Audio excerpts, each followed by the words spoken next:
Hey guys, I'm going to build a truck. I'm going to replace the good old Bronco TRX 4 with a new Bronco TRX 4. And now this is my competition truck. I've almost won this series. I went in the first year I competed with this in the winter series at the Barbarian Scaleplex.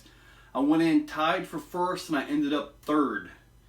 This past year I went in with a 6-point lead and ended up second. So hopefully this new truck, which will be a little bit of a tighter build, will actually make it through the gates and not, cause so much issue.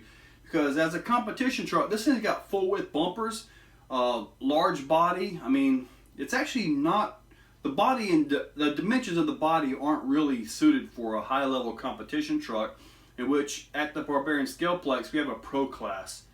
And the points are higher for the gates. And also, when the first guy finishes, everybody else in that class has 15 minutes to finish or they're timed out. And most of the time, we are done in 25 to 30 minutes.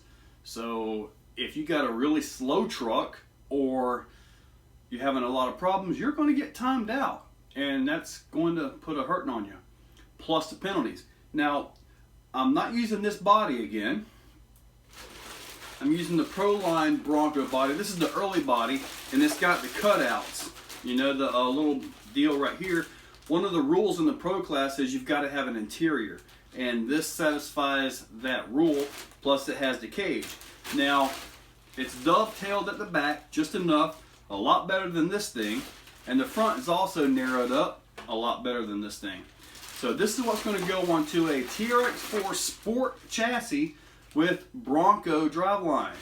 So I'm going to show you guys the parts and pieces that I've collected so far and go ahead and get into the axles. I believe I've got everything I need to put the axles together, minus maybe the aluminum link tabs, which are ordered. But let's get busy. So this is what I've got for it right now. There are the axles. I've got some brass knuckles, brass weights from Integy, and some stuff from Bowhouse. This is the winch mount. This is the entire belly. Really nice piece right here. Reefs 555 servo. And I'm going to use a Hobbywing 2300 kV axe system. Castle BEC 2.0. And there's a transmission and all that.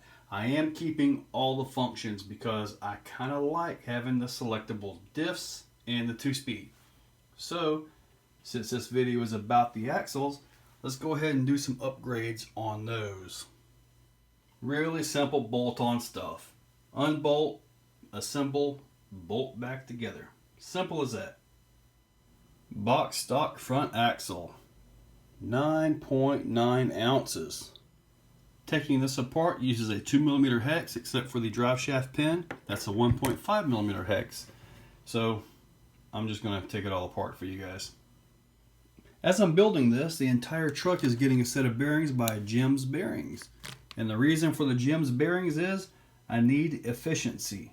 And the Traxxas bearings, although they haven't failed me in my other vehicle, the seals are really tight, which I guess is good for water crossings and stuff, but it adds resistance to the driveline. And I need all of that gone if I can. And another thing I forgot to mention, TRX 4 stainless steel hardware kit. Yep, getting stainless bolts too.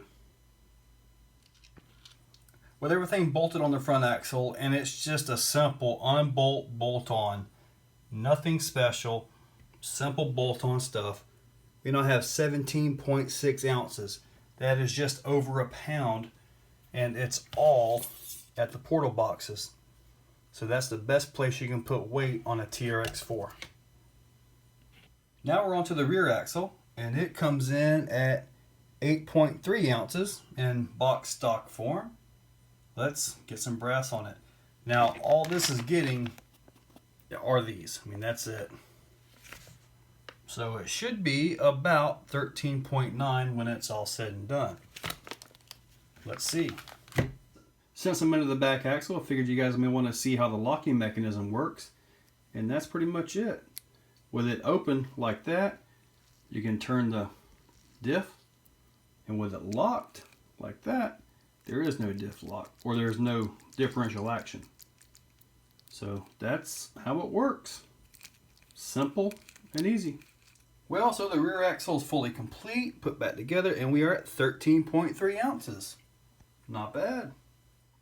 So with both the front and the rear axle together, we are at 30.9 ounces. Definitely added some weight. Okay, so the front and rear axles are done. Now, I didn't show you guys all the bolts going in and out and all that because it's just a simple bolt job. I mean, take stuff apart, put it right back together with new parts.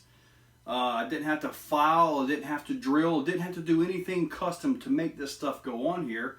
And everything here plus more is in the description. I have links there for everything. And if you want brass, if you want heavy, you want stuff from, let's see, Integy, you want stuff from MFR, you want stuff from Vidavon. I've got links in the description below to get you anything you want. Also, Team Raffi makes a heavy housing for these as well. That adds a lot of weight. I've got those on the older TRX4 here, but these I'm going to stay plastic. The reason is I kind of want to stay light above the wheel center line. So I'm not planning to add any more brass or weight anywhere on the entire truck.